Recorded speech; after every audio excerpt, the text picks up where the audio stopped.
Friends ನಮಸ್ಕಾರ ರೀ. ಒಂದೇ ಒಂದು ಕಪ್ ಮೈದಾ ಹಿಟ್ಟಿನಿಂದ ಒಂದು ರುಚಿಕರವಾದ ಹಾಗೆ ತುಂಬ ಕ್ರಿಸ್ಪಿಯಾದ ಮಸಾಲ ಪಾಪಡಿನ ಮಾಡ್ಕೊಳ್ಳೋಣ. ಸಂಜೆ ಟೀ ಜೊತೆ ಈ ಥರ ಕ್ರಿಸ್ಪಿಯಾದ ಹಾಗೆ ರುಚಿಯಾದ ಮಸಾಲ ಪಾಪಡಿಯನ್ನು ಮಾಡಿಕೊಂಡು ಸವಿಬೋದು. ನೀವು ಸಹ ಪದೇ ಪದೇ ಮಾಡ್ಕೊಳ್ತೀರಾ, ಒಂದು ಸಲ ಇದನ್ನು ಮಾಡಿ ನೋಡಿ. ಇವಾಗ ಇದನ್ನು ಹೇಗೆ ಮಾಡೋದಂತ ಹೇಳಿ ನೋಡ್ಕೊಂಡು ಬರೋಣ. ನಾನಿಲ್ಲಿ ಒಂದು ಪಾತ್ರೆಗೆ 1 ಕಪ್ನಷ್ಟು ಮೈದಾ ಹಿಟ್ಟನ್ನು ಸೋಸಿ ಹಾಕ್ಕೊಂಡಿದ್ದೀನಿ. ಹಾಗೆ ಅದಕ್ಕೆ 1 ಚಮಚ ಜೀರಿಗೆ, 1 ಚಮಚ ಚಿಲ್ಲಿ ಫ್ಲೇಕ್ಸ್, ಹಾಗೆ 1 ಚಮಚ ಬಿಳಿ ಎಳ್ಳು, 1 ಚಮಚದಷ್ಟು ಕರಿ ಎಳ್ಳು, ಒಂದು ಸ್ವಲ್ಪ ಅಜ್ವೇನನ್ನು ಈ ಥರ ತಿಕ್ಕಿ ಹಾಕ್ತಾ ಇದ್ದೀನಿ. ಅಜ್ವೇನನ್ನು ಈ ಥರ ತಿಕ್ಕಿ ಹಾಕೋದ್ರಿಂದ ಅದರ ಘಮ ಚೆನ್ನಾಗಿ ಬಿಟ್ಕೊಳುತ್ತೆ, ತಿನ್ನುವಾಗ ಅದರ ಫ್ಲೇವರ್ ಕೂಡ ಚೆನ್ನಾಗಿರುತ್ತೆ. ನಂತರ ಇದಕ್ಕೆ ರುಚಿಗೆ ತಕ್ಕಷ್ಟು ಉಪ್ಪು ಹಾಗೆ ಒಂದು ಸ್ವಲ್ಪ ಇಂಗನ್ನು ಹಾಕ್ಕೊಂಡಿದ್ದೀನಿ. ಹಾಗೆ 1 ಚಮಚದಷ್ಟು ತುಪ್ಪ ಸೇರಿಸ್ಕೊಂಡಿದ್ದೀನಿ. ತುಪ್ಪ ಬದಲಿಗೆ ಎಣ್ಣೆನೂ ಸಹ ಹಾಕ್ಕೊಳ್ಬೋದು. ಇವಾಗ ಎಲ್ಲನೂ ಒಮ್ಮೆ ಈ ಥರ ಡ್ರೈ ಮಿಕ್ಸ್ ಮಾಡ್ಕೊಳ್ಳೋಣ. ನಿಮ್ಮ ಹತ್ರ ಕರಿ ಎಳ್ಳು ಇಲ್ಲ ಅಂದರೂ ಕೂಡ ನಡೆಯುತ್ತೆ, ಬಿಳಿ ಎಳ್ಳು ಮಾತ್ರ ಹಾಕ್ಕೊಳ್ಳಿ. ಚಿಲ್ಲಿ ಫ್ಲೇಕ್ಸ್ ಇಲ್ಲ ಅಂದರೆ ಒಂದು ಸ್ವಲ್ಪ ಮೆಣಸಿನ್ಕಾಯನ್ನು ಪೌಡ್ರ್ ಮಾಡಿ ಸೇರಿಸ್ಕೋಬೋದು. ಒಂದು ಸ್ವಲ್ಪ ಡ್ರೈ ಮಿಕ್ಸ್ ಮಾಡಿಕೊಂಡು ನಂತರ ಒಂದು ಸ್ವಲ್ಪ ನೀರನ್ನು ಹಾಕೋತಾ ಇದನ್ನು ಚೆನ್ನಾಗಿ ನಾದ್ಕೋಬೇಕಾಗ್ತದೆ.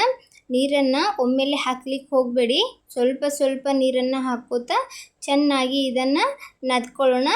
ಹಿಟ್ಟನ್ನು ತುಂಬ ತೆಳುವಾಗಿ ನಾದ್ಲಿಕ್ಕೆ ಹೋಗಬಾರ್ದು, ಹಾಗೆ ತುಂಬ ಗಟ್ಟಿಯಾಗಿ ಕೂಡ ನಾದ್ಕೊಳ್ಳೋಕೆ ಹೋಗಬೇಡಿ. ಪುರಿ ಮಾಡುವಾಗ ಯಾವ ಥರ ನಾದ್ಕೊಳ್ತೀವಿ ಆ ಥರ ಹಿಟ್ಟನ್ನು ನಾದ್ಕೊಳ್ಬೇಕಾಗ್ತದೆ. ಇವಾಗ ನಾನಿದನ್ನು ನಾದ್ಕೊಂಡಿದ್ದೀನಿ, ನೋಡ್ಬೋದು. ಈ ಥರ ಚೆನ್ನಾಗಿ ನಾದ್ಕೊಂಡ್ಬಿಟ್ಟು ಇದನ್ನು ಒಂದು 15 ನಿಮಿಷವರೆಗೂ ಹಾಗೆ ಬಿಡೋಣ ರೆಸ್ಟ್ಗೆ.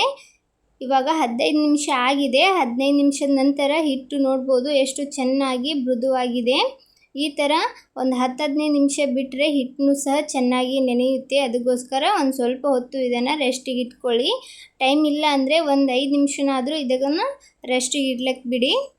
ಇವಾಗ ಇದನ್ನು ಇನ್ನೊಂದು ಸಲ ಚೆನ್ನಾಗಿ ಮಿದ್ಕೊಳ್ಳೋಣ. ಅಂದರೆ ಇದನ್ನು ಇನ್ನೊಂದು ಸ್ವಲ್ಪ ಹೊತ್ತು ನಾದ್ಕೊಂಡ್ಬಿಟ್ಟು ಈ ಥರ ಉಳ್ಳೆಗಳಾಗಿ ಮಾಡಿಟ್ಕೊಳ್ಳೋಣ. ನಾನಿಲ್ಲಿ 1-2 ಉಳ್ಳೆಗಳಾಗಿ ಈ ಥರ ಮಾಡ್ಕೊಂಡಿದ್ದೀನಿ. ನಂತರ ಇದನ್ನು ಹಿಟ್ಟಿನಲ್ಲಿ, ಒಣ ಹಿಟ್ಟಿನಲ್ಲಿ ಈ ಥರ ಎದ್ಬಿಟ್ಟು ಅದನ್ನು ಚಪಾತಿನ ಹೇಗೆ ನಾವು ತೀಡ್ಕೊಳ್ತೀವಿ ಆ ಥರ ತೀಡ್ಕೊತಾ ಇದ್ದೀನಿ.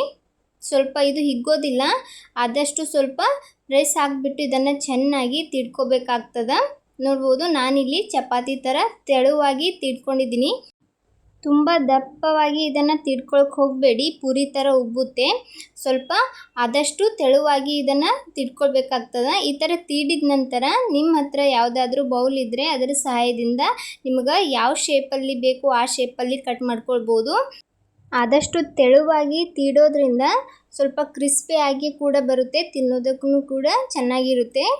ನಾನಿಲ್ಲಿ ಒಂದು ಬೌಲ್ ಸಹಾಯದಿಂದ ಈ ಥರ ರೌಂಡ್ ಶೇಪಲ್ಲಿ ಎಲ್ಲನೂ ರೆಡಿ ಮಾಡಿಕೊಂಡು ನಂತರ ಅದರಲ್ಲಿರೋ ಹಿಟ್ಟನ್ನು ತೆಗಿತಾ ಇದ್ದೀನಿ. ಈ ಹಿಟ್ಟನ್ನು ತೆಗೆದು ನಂತರ ಅದನ್ನು ಸಹ ಈ ಥರ ಮಾಡ್ಕೊಳ್ಬೋದು.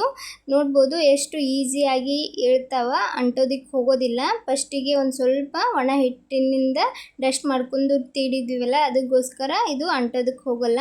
ಈ ಥರ ಚೆನ್ನಾಗಿ ಏಳುತ್ತೆ. ಎಲ್ಲನೂ ಈ ಥರ ಪುರಿಗಳಾಗಿ ರೆಡಿ ಮಾಡ್ಕೊಂಡು ಇಟ್ಕೊಳ್ಳೋಣ. ಈ ಕಡೆ ಎಣ್ಣೆನೂ ಸಹ ಕಾಯ್ಲಿಕ್ಕೆ ಇಟ್ಟಿದ್ದೆ. ಎಣ್ಣೆ ಚೆನ್ನಾಗಿ ಕಾಯ್ದ ನಂತರ ಅದಕ್ಕೆ ನಾವು ರೆಡಿ ಮಾಡಿಟ್ಟಿರುವಂಥ ಚಿಕ್ಕ ಪೂರಿಗಳನ್ನು ಹಾಕ್ಕೊಳ್ಳೋಣ. ಒಂದೊಂದಾಗಿ ಹಾಕ್ಕೊಂಡು ಫ್ರೈ ಮಾಡ್ಕೊಳ್ಳೋಣ. ಹಾಕಿದ ನಂತರ ಚಮಚ ಸಹಾಯದಿಂದ ಅದನ್ನು ಹೊಳ್ಳಾಡ್ಸೋಕ್ಕೆ ಹೋಗಬೇಡಿ. ಒಂದು ಸ್ವಲ್ಪ ಹೊತ್ತು ಫ್ರೈ ಆದ ನಂತರ ಈ ಥರ ಅದನ್ನು ಚೆನ್ನಾಗಿ ಚಮಚ ಸಹಾಯದಿಂದ ಫ್ರೈ ಮಾಡ್ಕೊಳ್ಳಿ. ಒಂದು ಸೈಡ್ ಚೆನ್ನಾಗಿ ಕಲರ್ ಬಂದು ಫ್ರೈ ಆದ ನಂತರ ಇನ್ನೊಂದು ಸೈಡ್ ಕೂಡ ಈ ಥರ ಹೊಳ್ಳು ಹಾಕಿ ಅದನ್ನು ಫ್ರೈ ಮಾಡ್ಕೊಳ್ಳಿ. ನೋಡ್ಬೋದು, 2 ಸೈಡ್ ಚೆನ್ನಾಗಿ ಕಲರ್ ಕೂಡ ಬಂದಿದೆ. ಈ ಥರ ಕಲರ್ ಬರೋವರೆಗೂ ಇದನ್ನು ಫ್ರೈ ಮಾಡ್ಕೊಳ್ಳಿ. ಗ್ಯಾಸನ್ನು ಮೀಡಿಯಮ್ ಫ್ಲೇಮಲ್ಲೇ ಇಟ್ಕೊಂಡು ಫ್ರೈ ಮಾಡ್ಕೊಳ್ಳಿ. ರೆಡಿ ಆದ ನಂತರ ಎಣ್ಣೆಯನ್ನು ಜಾನಿಸಿ ಅದನ್ನು ತೆಗೆದಿಟ್ಕೊಳ್ಳೋಣ. ಮತ್ತು ಉಳಿದಿರೋ ಎಲ್ಲ ಹಿಟ್ಟನ್ನು ಇದೇ ಥರ ಮಾಡಿಕೊಂಡು ಅದನ್ನು ಸಹ ಕೈದಿರೋ ಎಣ್ಣೆಗೆ ಹಾಕ್ಕೊಂಡು ಚೆನ್ನಾಗಿ ಅದನ್ನು ಫ್ರೈ ಮಾಡ್ಕೊಳ್ಳೋದು. ಹಾಕುವಾಗ ಸ್ವಲ್ಪ ಆರಾಮವಾಗಿ ಹಾಕ್ಕೊಳ್ಳಿ. 2, 3, 4 ಪೂರಿಗಳನ್ನು ಹಾಕ್ಕೊಂಡು ಚೆನ್ನಾಗಿ ಅದನ್ನು ಸಹ 2 ಸೈಡಲ್ಲಿ ಕಲರ್ ಬರೋವರೆಗೂ ಹುರ್ಕೊಳ್ಳಿ. ಗ್ಯಾಸನ್ನು ಮೀಡಿಯಮ್ ಫ್ಲೇಮಲ್ಲಿ ಇಟ್ಟು ಹುರಿಯೋದ್ರಿಂದ ಸ್ವಲ್ಪ ಕ್ರಿಸ್ಪಿ ಕೂಡ ಆಗಿ ಬರುತ್ತೆ. ಇವಾಗ ಎಲ್ಲ ಪಾಪಡಿ ರೆಡಿಯಾಗಿವೆ. ನಾನು ಅದನ್ನು ಒಂದು ಪ್ಲೇಟ್ಗೆ ಹಾಕ್ಕೊಂಡಿದ್ದೀನಿ.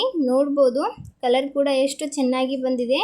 ಪಾಪಡ್ ಕೂಡ ತುಂಬ ಕ್ರಿಸ್ಪಿಯಾಗಿದೆ. ನಾನಿಲ್ಲಿ ಒಂದನ್ನು ಮುರಿದು ತೋರಿಸ್ತಾ ಇದ್ದೀನಿ. ನೀವು ಸಹ ಒಮ್ಮೆ ಟ್ರೈ ಮಾಡಿ ಟೇಸ್ಟ್ ಆಗಿತ್ತು ಅಂತ ಹೇಳಿ ಕಮೆಂಟ್ ಮಾಡಿ ಹೇಳಿ. ಒಂದು ಸಲ ನೀವು ಮಾಡಿಕೊಂಡ್ರೆ ಪದೇ ಪದೇ ಮಾಡ್ಕೋತೀರಾ. ಸಂಜೆ ಟೀ ಟೈಮ್ದಾಗ ತಿನ್ನೋದಕ್ಕೆ ಹಾಗೆ ಹೊರಗಡೆ ಹೋಗುವಾಗ ಈ ಥರ ನಾವು ಮಾಡ್ಕೊಂಡು ಹೋಗ್ಬೋದು. ಒನ್ ಟೈಮ್ ಇದನ್ನು ಮಾಡಿಟ್ರೆ 15 ದಿನಗಳವರೆಗೂ ಆರಾಮವಾಗಿ ಇಟ್ಕೊಂಡು ತಿನ್ಬೋದು. ನೋಡಿದ್ರಲ್ಲ, ಈ ಸಿಂಪಲ್ ರೆಸಿಪಿ ನಿಮಗೆ ಇಷ್ಟ ಆದರೆ ಪ್ಲೀಸ್ ಲೈಕ್ ಮಾಡಿ. ಹಾಗೆ ಇದೇ ಥರದ ಇನ್ನಷ್ಟು ರೆಸಿಪಿಗೋಸ್ಕರ ನನ್ನ ಚಾನಲ್ನ ಸಬ್ಸ್ಕ್ರೈಬ್ ಮಾಡ್ಕೊಳ್ಳಿ. ವಿಡಿಯೋ ನೋಡುತ್ತಿರುವವರಿಗೆಲ್ಲ ಧನ್ಯವಾದಗಳು.